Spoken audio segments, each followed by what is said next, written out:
Once upon a time there was a king and a queen, and they had one son whose name was Billy. And Billy had a bull he was very fond of, and the bull was just as fond of him. And when the queen came to die, she put it as her last request to the king that come what might, come what may, he'd not part Billy and the bull. And the king promised that, come what might, come what may, he would not. Then the good queen died and was buried. After a time the king married again, and the new queen could not abide Billy, no more could she stand the bull, seeing him and Billy so thick. So she asked the king to have the bull killed. But the king said he had promised, come what might, come what may, he'd not part Billy Beg and his bull, so he could not. Then the queen sent for the henwife, and asked what she should do. What will you give me, said the henwife, and I'll very soon part them. Anything at all, said the queen. Then do you take to your bed very sick with a complaint, said the henwife, and I'll do the rest. So the queen took to her bed very sick with a complaint, and the king came to see what could be done for her. I shall never be better of this, she said, till I have the medicine the henwife ordered. What is that? Said the king. A mouthful of the blood of Billy Beg's bull. I can't give you that, said the king, and went away sorrowful. Then the queen got sicker and sicker, and each time the king asked what would cure her, she said, a mouthful of the blood of Billy Beg's bull. And at last it looked as if she were going to die. So the king finally set a day for the bull to be killed. At that the queen was so happy that she laid plans to get up and see the grand sight. All the people were to be at the killing, and it was to be a great affair. When Billy Beg heard all this, he was very sorrowful, and the bull noticed his looks. What are you do-witherin' about? Said the bull to him. So Billy told him. Don't fret yourself about me, said the bull. It's not I that'll be killed. The day came when Billy Beg's bull was to be killed. All the people were there, and the queen, and Billy, and the bull was led out to be seen. When he was led past Billy, he bent his head. Jump on my back, Billy, my boy, says he, till I see what kind of a horseman you are. Billy jumped on his back, and with that the bull leaped 9 miles high and 9 miles broad, and came down with Billy sticking between his horns. Then away he rushed over the head of the queen, killing her dead. When at last he stopped, he said, Now, Billy, my boy, you and I must undergo great scenery. There's a great bull of the forest I must fight here, and he'll be hard to fight, but I'll be able for him. But first we must have dinner. Put your hand in me left ear and pull out the napkin you'll find there, and when you've spread it, it will be covered with eating and drinking fit for a king. So Billy put his hand in the bull's left ear and drew out the napkin and spread it. And sure enough, it was spread with all kinds of eating and drinking fit for a king, and Billy Beg ate well. But just as he finished, he heard a great roar, and out of the forest came a mighty bull, snorting and running. And the two bulls at it and fought. They knocked the hard ground into soft, the soft into hard, the rocks into spring wells, and the spring wells into rocks. It was a terrible fight, but in the end Billy Beg's bull was too much for the other bull, and he killed him and drank his blood. Then Billy jumped on the bull's back, and the bull off and away. And when he stopped, he told Billy to put his hand in his left ear and pull out the napkin, because he'd to fight another great bull of the forest. So Billy pulled out the napkin and spread it, and it was covered with all kinds of eating and drinking fit for a king. And sure enough, just as Billy finished eating, there was a frightful roar, and a mighty great bull, greater than the first, rushed out of the forest, and the two bulls at it and fought. It was a terrible fight.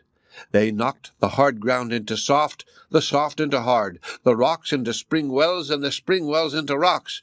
But in the end, Billy Beg's bull killed the other bull and drank his blood. Then he off and away with Billy. But when he came down, he told Billy Beg that he was to fight another bull, the brother of the other two, and that this time the other bull would be too much for him, and would kill him and drink his blood.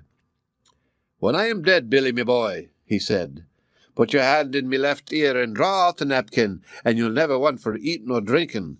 And put your hand in me right ear, and you'll find a stick there that will turn into a sword if you wave it 3 times round your head, and give you the strength of 1,000 men beside your own.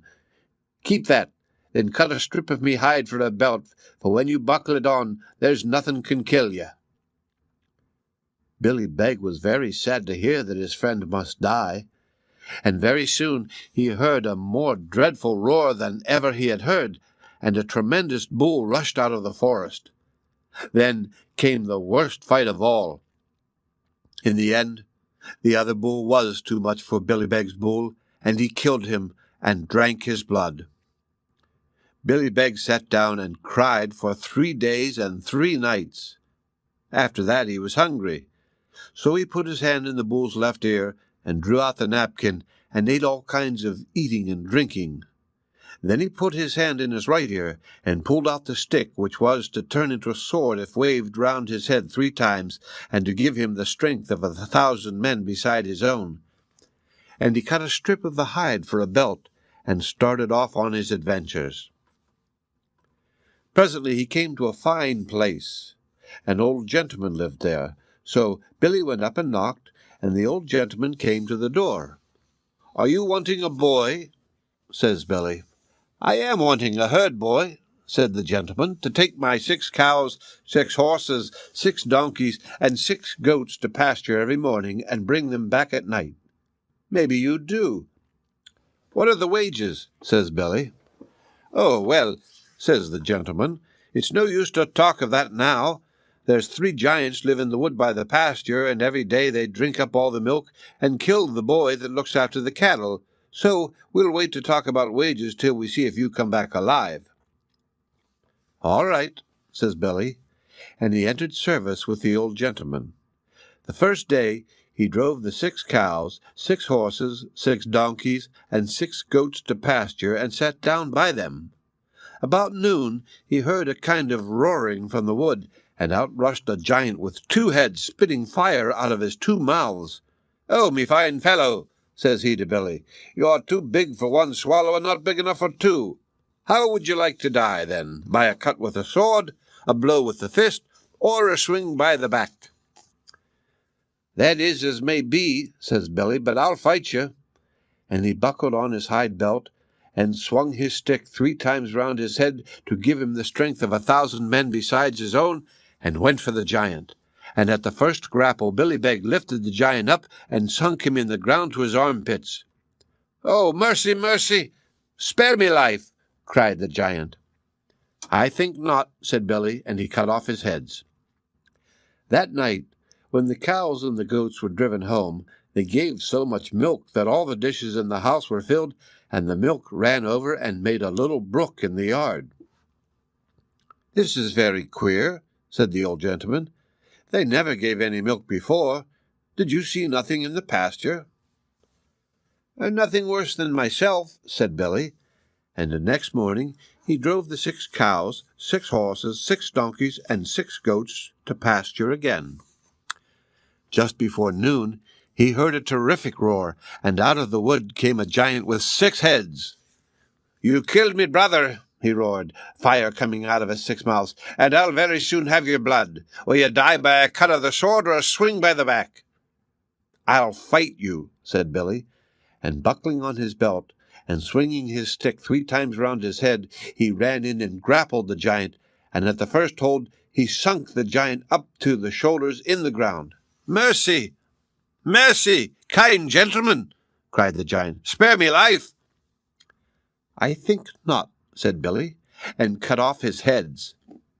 That night the cattle gave so much milk that it ran out of the house and made a stream and turned a mill wheel which had not been turned for 7 years.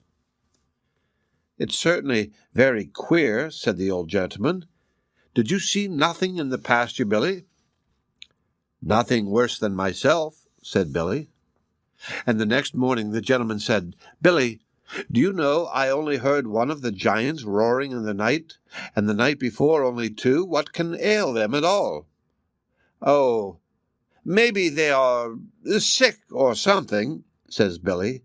And with that he drove the 6 cows, 6 horses, 6 donkeys, and 6 goats to pasture. At about 10 o'clock there was a roar like a dozen bulls, and the brother of the 2 giants came out of the wood with 12 heads on him, and fire spouting from every one of them. "I'll have you, me fine boy," cries he. "How will you die, then?" "We'll see," says Billy. "Come on." And swinging his stick round his head, he made for the giant, and drove him up to his 12 necks in the ground. All 12 of the heads began begging for mercy, but Billy soon cut them short. Then he drove the beasts home. And that night the milk overflowed the mill stream and made a lake 9 miles long, 9 miles broad, and 9 miles deep, and there are salmon and whitefish there to this day. "You are a fine boy," said the gentleman, "and I'll give you wages." So Billy was heard. The next day his master told him to look after the house while he went up to the king's town to see a great sight. "What will it be?" said Billy. "The king's daughter is to be eaten by a fiery dragon," said his master, "unless the champion fighter they've been feeding for 6 weeks on purpose kills the dragon." "Oh," said Billy.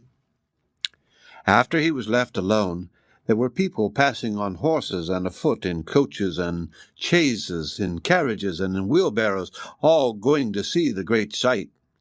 And all asked Billy why he was not on his way. But Billy said he didn't care about going. When the last passer-by was out of sight, Billy ran and dressed himself in his master's best suit of clothes, took the brown mare from the stable, and was off to the king's town. When he came there, he saw a big round place with great high seats built up around it, and all the people sitting there. Down in the midst was the champion, walking up and down proudly, with 2 men behind him to carry his heavy sword. And up in the center of seats was the princess with her maidens. She was looking very pretty, but nervous. The fight was about to begin when Billy got there, and the herald was crying out how the champion would fight the dragon for the princess's sake, when suddenly there was heard a fierce and great roaring, and the people shouted, "Here he is now, the dragon!" The dragon had more heads than the biggest of the giants, and fire and smoke came from every one of them.